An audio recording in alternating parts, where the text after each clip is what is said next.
Hi there.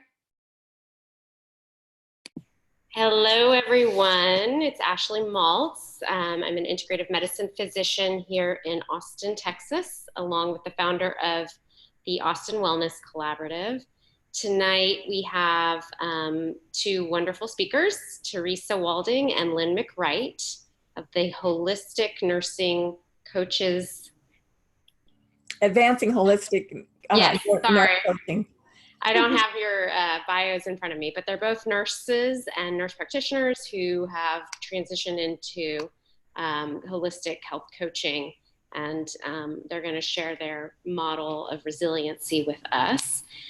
Before we get to that, this is part of the Corona series for the Austin Wellness Collaborative, which for parasympathetic reset, where we are trying to help out our members by giving them a platform to help others stay calm and well and, whatever, give inspiration. There's various topics. Every day is a different topic, a different speaker.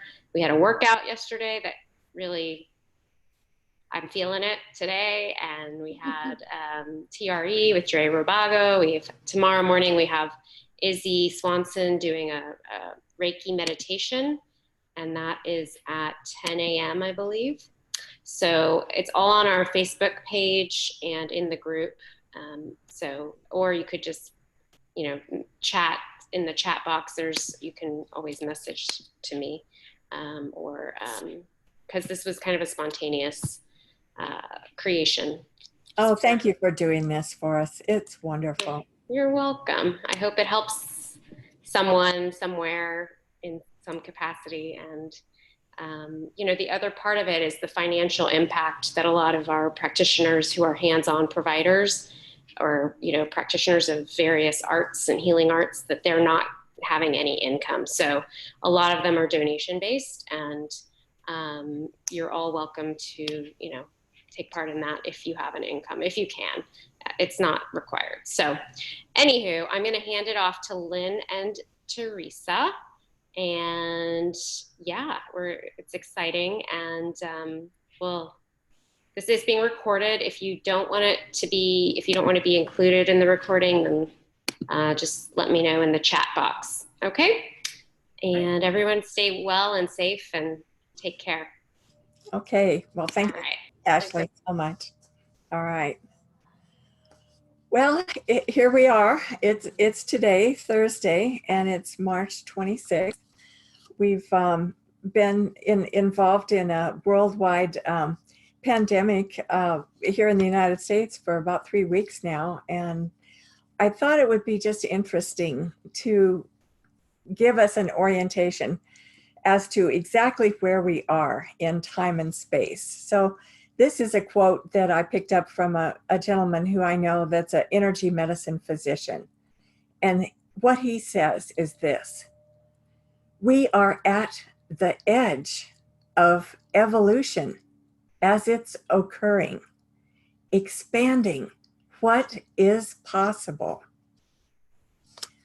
So that is where we are today, at the edge of evolution.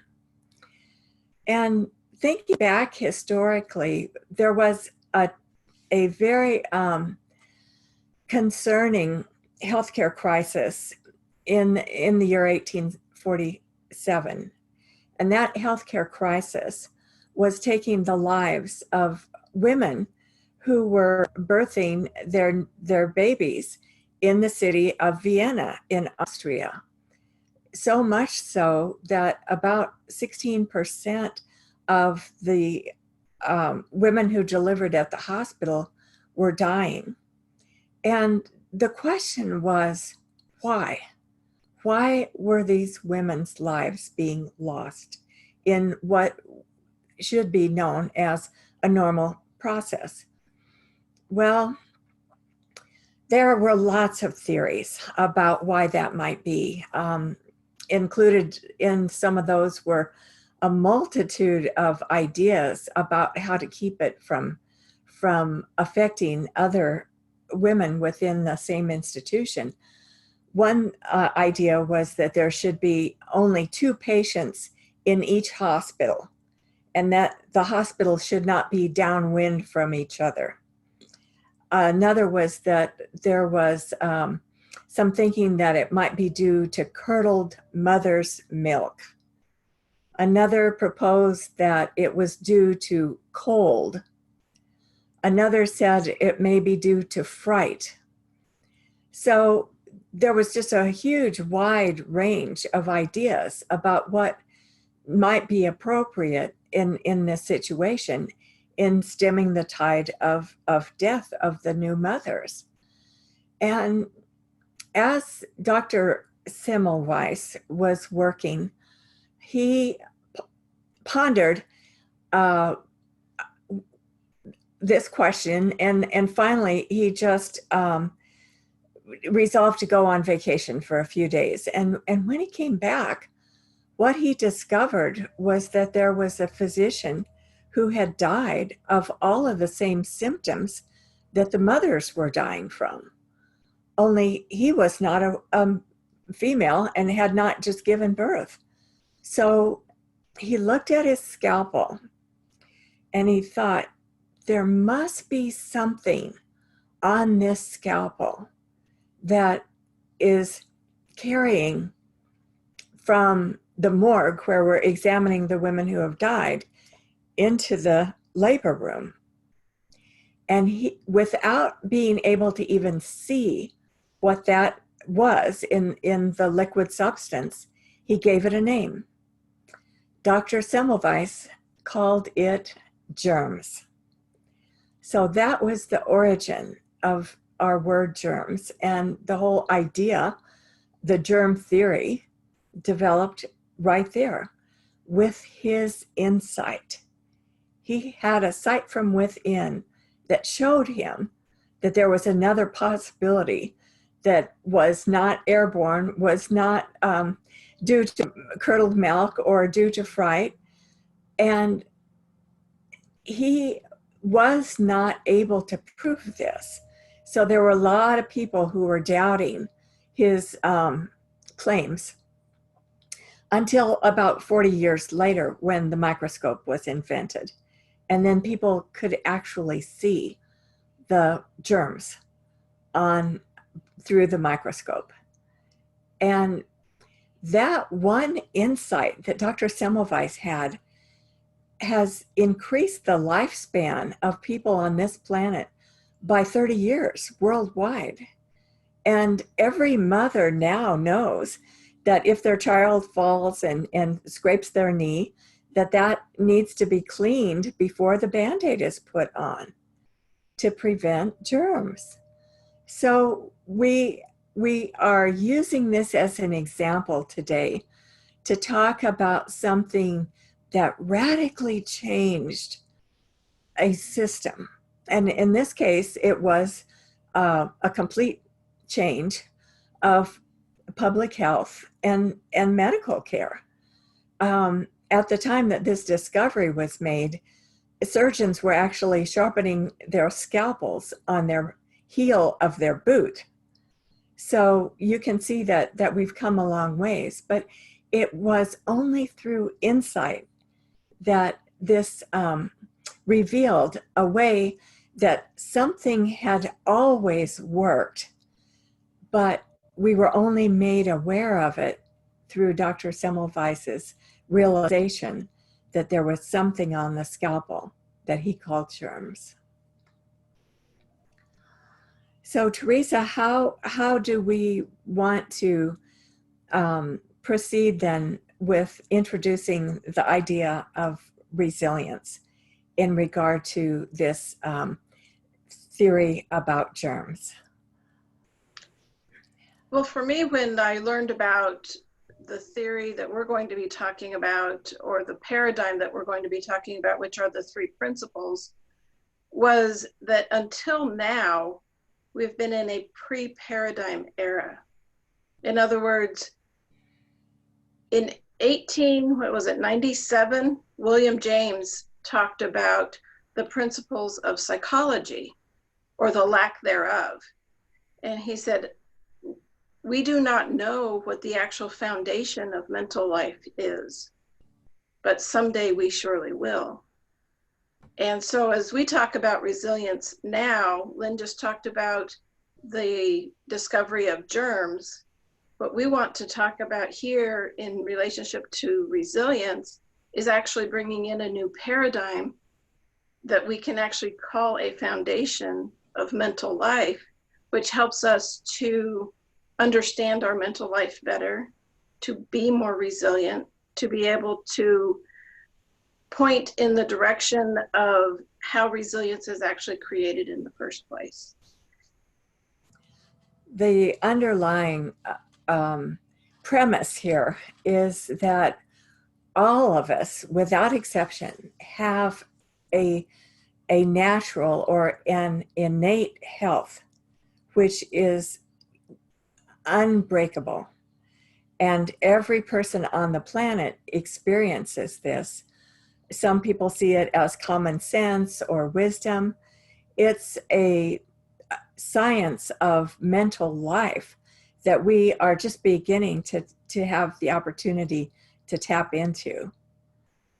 And that science of mental life is really the strongest part of our immune system. We have, of course, many other things that contribute to a strong immune system, such as good nutrition, active movement, sleep and rest. Actually, that's where the immune system gets cleaned up, in the deepest sleep, in the deepest rest. And that's why sleep has become such a big issue recently in regard to our physical health. But we haven't really talked much until recently about both our human connections, and of course now we're all social distancing, those of us who are not working directly with our clients and our patients. But that human connection is absolutely vital to maintaining and increasing our level of health. But the most significant thing of all, really, is our state of mind. And that is the foundation, the building block that's absolutely behind everything. And when I say everything, it's that we experience all of human emotions, and we can experience all of them and know that they're perfectly normal and not have to be in a place to judge them, analyze them, criticize them. Just know that whatever we are in at the time will eventually morph into something else. So if we're coming from a place of anxiety, for example, we are feeling reactive. But simply by knowing where our thoughts are coming from, that we are the ones who create our life in the moment, we can move from anxiety and reactiveness into responsiveness, because our knowing is fluctuating all the time, and it's informing us of what is possible. And this is actually, you could describe it as our psychological immune system, which is the most important part of who we are. Not to be afraid of our own experience. Now think about that for a minute. If we were not to be afraid of our own experience, that alone would change everything. Sydney Banks told us that, and it's so true, because all of us are going to experience all human emotions, from the most blissful to the most disgusting, throughout our lifetime. We don't have a choice in what thoughts come to us. They often surprise us. I didn't know I was thinking that, or how did I get here? I started at some completely different place. But to know that we don't have to be afraid of any thought, that we can trust our psychological immune system to have our back always. It's always there, taking care of us. and it's never broken. How does Dr. Pettit describe it, Teresa? Never broken, nothing lacking. And I think he really, that statement really speaks to me as a point of reference, because there are times where I do feel broken, or I do feel like I don't have what it takes to do whatever it is. And that statement really grounds me, knowing that what is really happening is I'm just feeling my thinking. Whatever is happening, that's what I'm feeling. And if I just give it a chance to be there for a few minutes, or to understand that that's what's happening, I'm able to move past it a lot quicker. And so when he talks about the nothing lacking part, really helps me to know that I am okay. It's just that thought is really the only vehicle by which we have to experience our life, and we're creating that moment to moment. We have two things. We have the power of thought, and we have free will. And every human being on the planet has those two things. So all of the variety that you see, and of course there's a lot of variety on this planet as far as humanity is concerned, but the two basic keystones always are just thought and free will. So thought allows us to have an experience now, and consciousness allows us to be aware that we're having an experience. We've often thought that we needed to look for peace, and we needed something to do to get there. But what we're realizing now is peace is what we're sitting in all the time. The only time we're not in peace is when we're going off to try to find it. And of course, we don't know where to look, because when it's inside of us, there can't be anything else that needs to be added, or someplace to go, or something to do to make us better or different than what we already are, which is completely whole and never broken. You know, this week, with all of the new things happening with the world and at work, and preparing for potentially very sick patients, I had this moment of, I'm not going to say it was fear, but of concern of, what does this mean for us? What does this mean for me? And I decided to just go for a ride. And as I was riding around, I thought, this is what's happening now. And I allowed myself to feel the feelings of uncertainty or discomfort, maybe even a little bit of potential fear of what may happen. And then I realized nothing was happening at the moment. And it was really a different shift to think that I could actually ride around with myself, entertain the thoughts, and then remember that I was the thinker of those thoughts. And we had a class last night, and one of our students was saying that she was coaching herself. And I realized that's what I was doing. I was helping myself to realize that this is a thought-created world, and I was putting a lot of attention on a lot of things that haven't even happened or may potentially never happen. And that I was actually going to be just fine, whatever showed up, because that's what's showing up. And the only time that I can experience that is when it happens.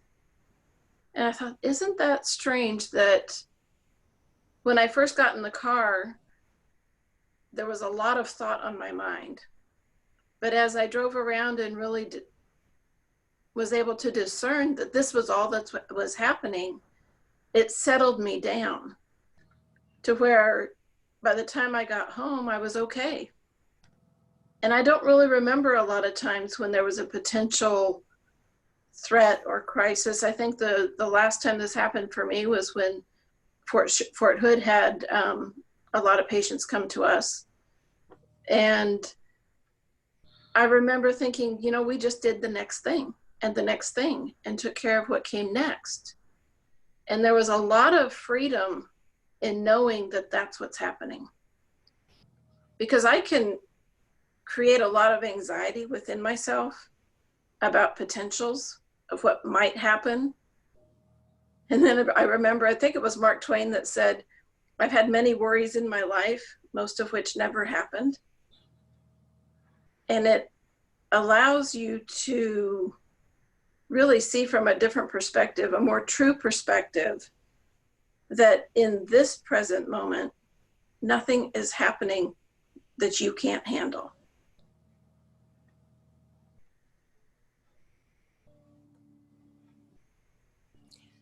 So jumping into the future is not of any benefit, Teresa? Yeah, no, not really. There was that time of allowing myself to feel the feelings, to feel the fear, to wonder what might happen. And then remembering why I'm here, what I've chosen to do, the desire to help people, to take care of people, and meeting the call. That's one thing about healthcare professionals, my goodness. When everybody else steps back, the healthcare professionals step forward. Mm-hmm. And in that way, we show our compassion for humanity. Mm-hmm. We have an opportunity to be with people in their most vulnerable times. The birth of the baby, the death of a loved one, during times of extreme illness or surgery. All of those times are times when people, I could say, reclaim their essence, because they drop everything that's false, everything that doesn't really apply, everything that is who they think they are, but not who they really are.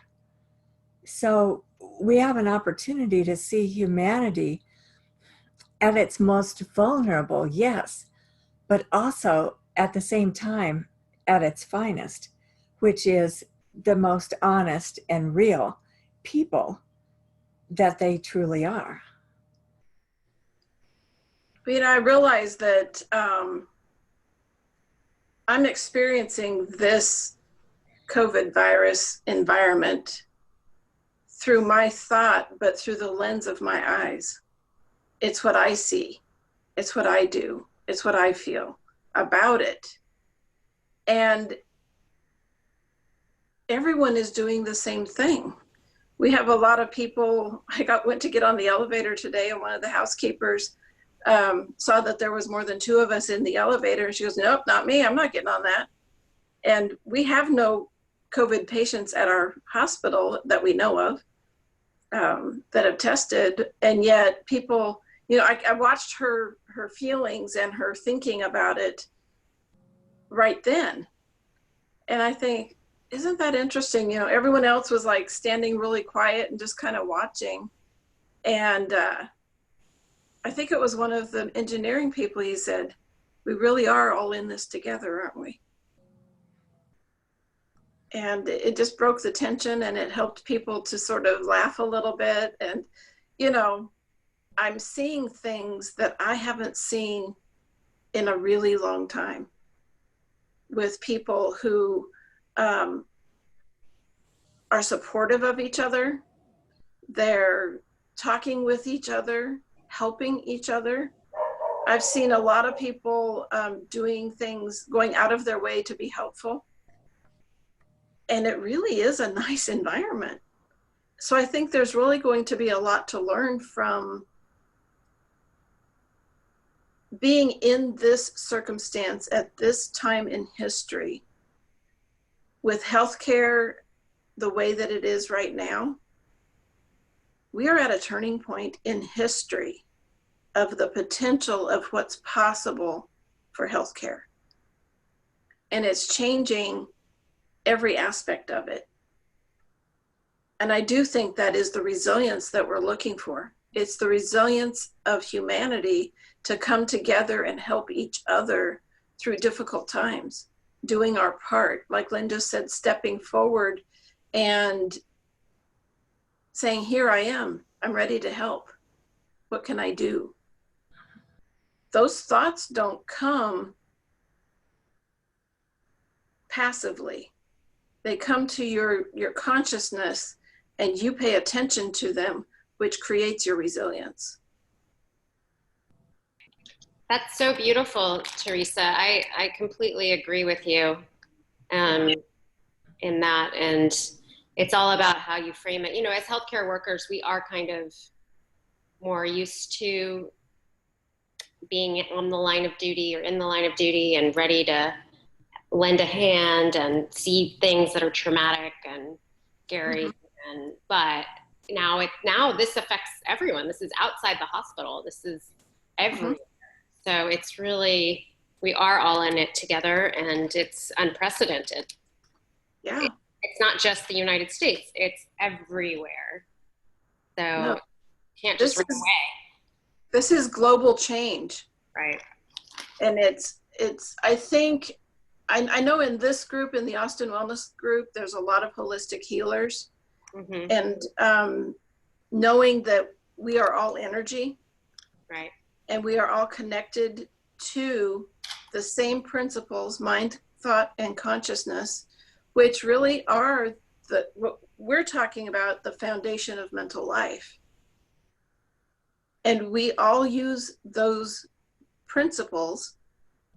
We call them neutral because they don't really have any power until we put our attention on it. It's through our own personal thought and our own personal use of the principles of mind, thought, and consciousness that really do create our reality that we see.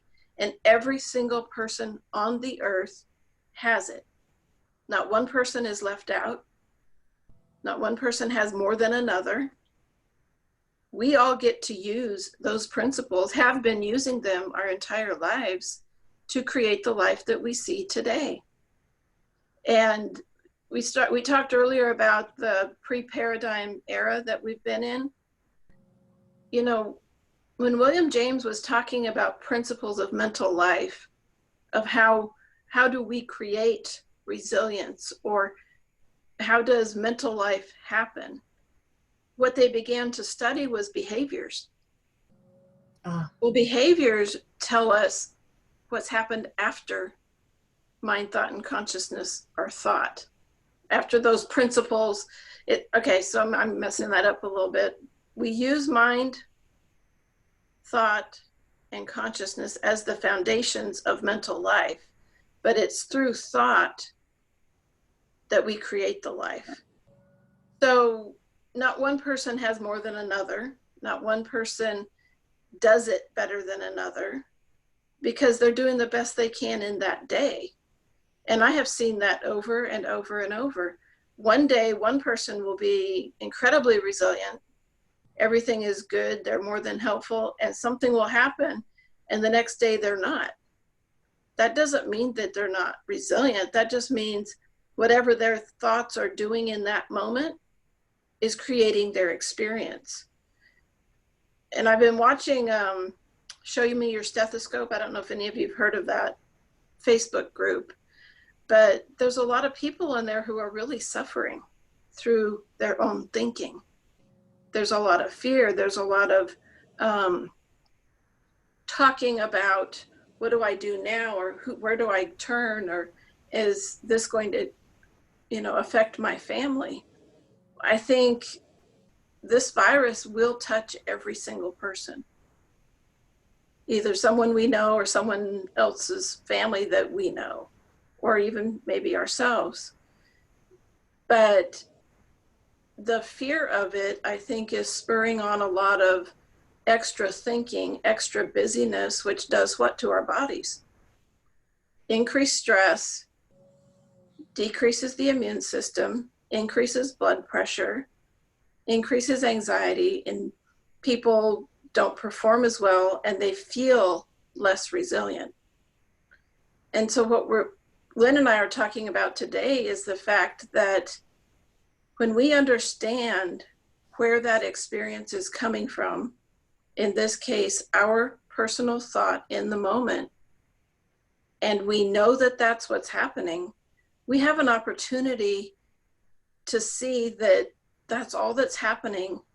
And maybe we can settle our thinking down just a little bit to have some new thinking, or to be able to stop for just a second and realize in this moment, I'm okay. When you can catch that little bit of a breath, you can have an opportunity to reset or reframe or take a minute to yourself to decrease your own stress, which will help you not only in your job or in your family, but to decrease your own stress and increase your own immune system. And that's where we are able to become resilient within our workspace of what's happening right now. And that's going to come to us through our own insight, our own wisdom, what the next step is. We can't know what the next step is until we arrive at that place. So we might think that our day is going to go exactly like it did yesterday. And of course, nobody has ever had that experience. No 2 days are alike. No 2 days have exactly the same demands or exactly the same resources, because we show up different every day. We often talk about the fact that people have what we describe as separate realities. And that's a real obvious kind of thing to notice, but we're just giving voice to it here. So if you walk in to your clinic and the doctor's in a bad mood, somehow that his mood is reflected, all around him. But if I come in and my mood is a higher level mood, we don't have to allow ourselves to be drugged down, because we can understand through the idea of separate realities that the physician, is experiencing his thinking and that I am experiencing my thinking. And it makes it so much simpler, because we don't have to take things personally. We don't have to think, oh, did I cause that? Oh, what's going to happen now? Oh, is there something that I need to do? We just chalk it up to separate realities and go on. We realize that it's the individual's personal thinking that puts them in the place that they're in every day, day after day after day after day. And a lot of our thinking that has gone on, especially in the healthcare system, it seems to me, is what we could describe as obsolete thinking. And we saw some obsolete thinking in that earlier example when we were talking about what their ideas were about how to decrease the maternal mortalities, building hospitals that only had 2 people in them. That really wasn't going to work, but they got beyond that. They saw the fallacy there when they actually found out what was causing the mortalities rather than how to treat them, how to prevent them. They couldn't know how to prevent them until they could know what was the cause. So we have an opportunity now for all of us to be much more aware of our own resources and to be aware of the resources of our colleagues and our clients, our patients. The thing about resources that is so important, I know we've just heard so much recently about burnout in the health professions, and it's something that has gotten a lot of attention, especially in this state, but also nationally. There was a study recently done of 20,000 nurses, and of that number, 40% had considered leaving the profession altogether. So we've got a situation where people are not feeling rewarded in their work, and that has, you know, obviously a lot of different perspectives, but the most important one is how the person themselves is looking at it, how they're looking at their life, how they're looking at their experience of their work. In this culture, it's so easy for us to blame others or the institution or the price of gas or the fact that we got up late and had to skip breakfast. I mean, it could be anything, but blame is never going to be the answer. When we can drop judgment and blame, what we find instead is compassion. And we talk a lot about compassion for our patients, but now what we see is that it's our job now to bring that same compassion to our colleagues and to ourselves. You know, about 5 years ago, I wanted to quit nursing because of the stress involved, because of the schedule, difficult patients, difficult coworkers. The system didn't work. Those of you who know about computer charting, you know, we were learning that people were having a lot of issues. And to me, it looked like it was just an insurmountable amount of things that I was never going to be able to do it all. And 4 years ago, I learned about the principles. I learned that it was my thoughts about it that was creating my experience of all of that. And I really found it as a really profound level of understanding where I actually let go of my attachment to outcomes, my attachment to controlling people or circumstances. And I experienced this huge shift of renewal into why I was a nurse in the first place, what it was that brought me to the profession, what it was I wanted to bring to my work environment. And I happened to have a conversation not very long after I learned about the principles. We were, a physician and I were trying to figure out the computer to put in an order. And he was just getting more and more upset. He's like, it doesn't work. And so finally I was like, you know what? I don't know how to do it and you don't know how to do it. And there's nothing we can do. And he just kind of stopped and he looked at me and he goes, you're right. Let's call somebody who knows. And so that's what we did. But there was a lot of conversation and a lot of effort in just prior to making that decision.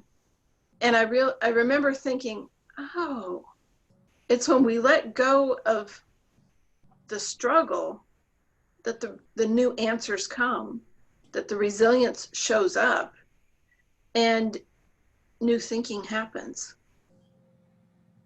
But it didn't look that way to me before understanding that I was the creator of those feelings. my thought, my feeling in the moment. And that's the experience I was living in. And it changed the way that I think about my work. It changed the way I think about my coworkers and my patients, because it's how I show up that allows other things to show up for me. So if I'm constantly struggling, efforting, judging, avoiding, that's the experience that I have. But if I can settle myself down enough to actually remember what it is that I want to do and do that, I became satisfied with my work. More than satisfied. It was like having a whole new job. And the only thing that changed was me. I did not know that was possible. I did not know that my thoughts, my feelings about stuff created my experience. Now, all of us could say in hindsight, oh yeah, I know that, I know that. But when you see yourself doing it in the moment and actually experiencing that feeling, and sometimes it's really passionate feeling, and it's really, you know, in your face kind of feeling, and knowing that you're getting to experience that. And if you don't really like it, there might be something there for you to think about. Oh, maybe there's a part of me that's just frustrated, and that's all that's happening. It's a very big shift. It doesn't sound like much, but it's a really big shift in the way you show up. It's like when you come through the door and you're frowning, and, you know, everyone kind of greets you like, wonder what's going on over there. Or you show up and you're smiling and you're attentive, and then people feel that feeling and they kind of perk up a little bit. I remember walking into work one day, and my daughter, she works at the front desk where I work, and manages the waiting room. And she says, well, you're in an awfully good mood today. I didn't expect that from you today, because I had worked all night and I came back for a few hours the next morning. And she goes, I guess it's going to be a good day. And it was just another clue of how you show up that does create your day or your experience.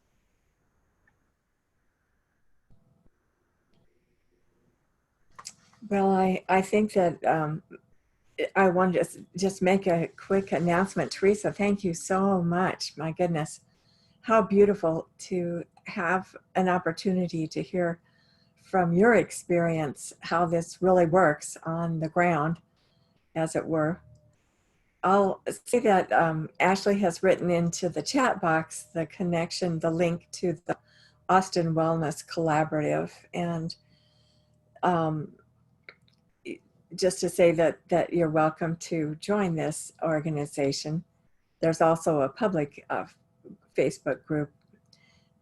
And we have thought that before Ashley has to leave us, we would like to entertain a few questions if anyone has questions that they would like to bring tonight. So to ask a question, you can either unmute yourself at the top right corner of your little face box, or you can write in the chat box and I'll read it. I have a question for Lynn and Teresa. What is a practical tool you can give us in the time we have left to kind of, you know, for people struggling with the future worries and what's happening? What can we do right here, right now to combat that with your model? You're never broken, and there's nothing lacking. And the truth is that if all that we knew was not to be afraid of our own experience, that alone would change everything. I think for me, if you want to call it a tool, is having insight into the fact that you are actually experiencing your thinking. And it in our classes, we call it, there's really nothing to do because you already are it. You are using it all the time. But a lot of people don't actually recognize that they do. It looks like a circumstance is responsible for the way that you feel. Now, we have words in our society that says no one can make you feel something you don't want to feel. But what we do with our own thinking is we put our thought onto that person that said that and make them responsible. And so the tool is to recognize that you just put your own thoughts onto something that has nothing to do with you. A circumstance, person, or situation cannot make you feel anything. So recognizing that has been incredibly helpful to me. So when I recognize that, I will find that I have a busier mind. My husband calls it game playing, trying to figure out all the different aspects of the problem and figure out which one I want to do. Or worry about the future. Or in some circumstances or situations, it may be something you're bringing up from your past that you're experiencing again in your present. The tool is to recognize that that's what you're doing. So a lot of people, when they're learning or intellectualizing the principles of figuring out that they truly are the thinker of their thoughts, which creates their feelings, which creates their circumstance or their experience of their circumstance, person, situation. What it does for you is begins to sort out, where do you think your experience is coming from? Is it coming from you? Are you recognizing that you are actually the one experiencing everything? You can have two people in the exact same room experiencing the exact same concert or situation and have completely different experiences. If you ask one person what happened, it was wonderful. If you ask the next person, they're like, that's the worst thing I've ever seen in my life. Two separate realities of the exact same thing. And recognizing that it's yours makes all the difference. Because when you own it, you understand it, there's actually information there for you that helps you in ways that thinking about it, what we call outside in, as in something outside of the principles or outside of the paradigm, is responsible. There's a never-ending amount of stress, anxiety, frustration in that area. But when you own it, you have new thoughts. You have a new ability to handle what's happening to you. And it's with you every minute of every day. It's probably been 20 years ago now. It used to be 15, but about 20 years ago, I wrote a goal that I wanted to find something to help people, even at 3 o'clock in the morning when no one was around. I didn't know that it would be the principles of mind, thought, and consciousness. Because in the understanding of this as a paradigm creates a resilience that I never knew was there. I always felt like I needed to have efforting to be resilient or do the next technique that would make me resilient. And it's simply not true. I can do and do and do and not be as resilient as I am right now in this present moment, talking with you all. So in other words, there is no practice to help us realize insightfully the truth of these principles. It's simply a matter of bringing our awareness. We are fortunate that this is not a belief system. This is actual fact. So I like to think of it as physics, although physics would be a very small part of this. We of the physics of the way that life works. And when we're looking at something that is beginning to be as life changing for all of us as the realization of germs, we are now seeing that the ramifications for our society will be, well, we can't even imagine how much more open and how much more healthy we all will be. One of the side effects of this current virus thing is that there are far fewer people dying from opioid overdose. They're just Wow. not happening now. It's decreased dramatically. So we don't know what the next thing is going to be that changes. And yet, because what we're discussing is not anything having to do with a belief system, but only the facts, the way that it has always worked, it makes it possible for us to let go of any claims. It's simply an explanation of the way it has always worked. I think we've got maybe 3 minutes. I know that Ashley has to go, but this one, I mean, Teresa, it's like, is there any specific way to stop overthinking? There's also Terry Pinder asks, practices that help us with resilience, specific way to stop overthinking. Yeah, it's resilience is innate to us. We've been resilient our whole life, or we wouldn't be here today. I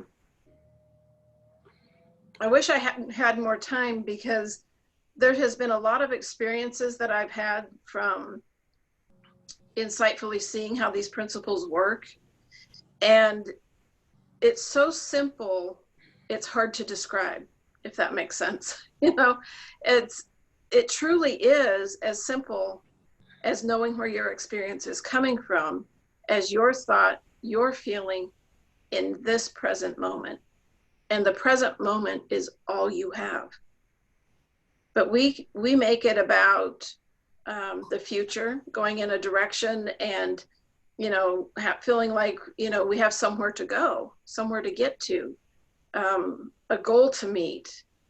But when can you actually experience the meeting of the goal in the present moment? You can't experience it until you get there. What that does for me is settles my thinking down. Because if I'm really efforting or having busy thinking about where I'm going or what's going to happen, or the next whatever goal that I'm going to, I miss my experience if I'm not being present to what's happening today, right now. And the beauty of that is it slows your thinking down. You become present to your life.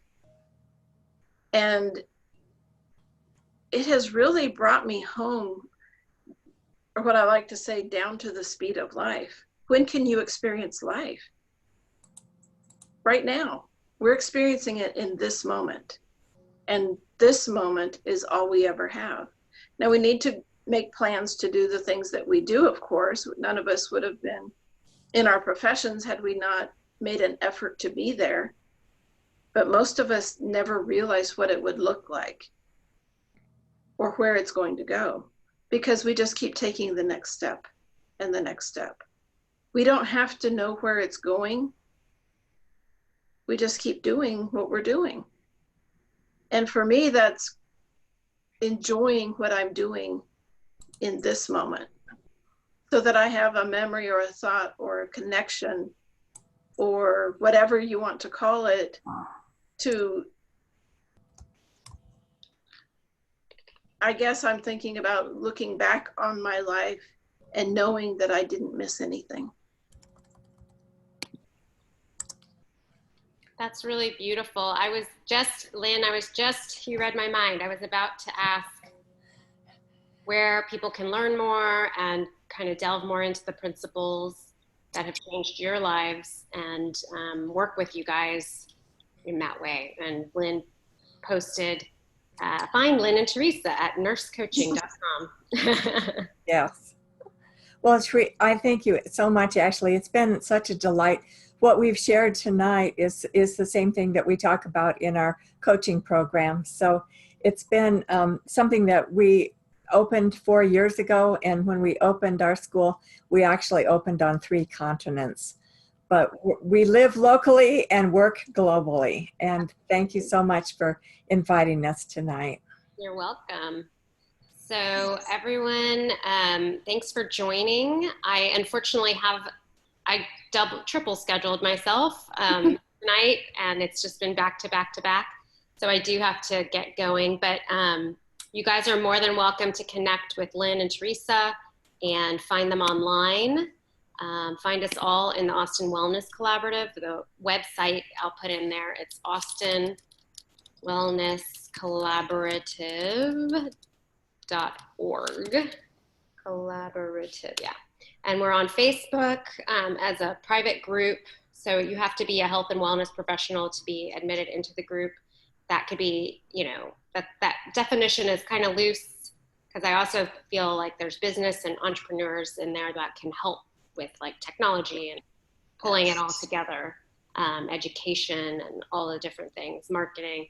And then, we have a Reiki meditation tomorrow morning at 10 a.m., a different Zoom channel. So if you want to reach out through Facebook or email, I can give you my email, and that would, or let's see, I think it's info. I'll just give you my regular email because I can't think of the Austin Wellness Collaborative one. And thank you so much to our speakers who are wonderful and so articulation. All right. And y'all stay well, take care of each other, take care of yourselves, and we will get through this. It's just going to look different on the other side. This is what we've been waiting for. This is the moment right now. Thank you. You're so welcome. Thanks, Ashley. Yeah, all right, thank you. have a great night. Okay. Take care. Bye-bye. Bye now. Bye. I do think we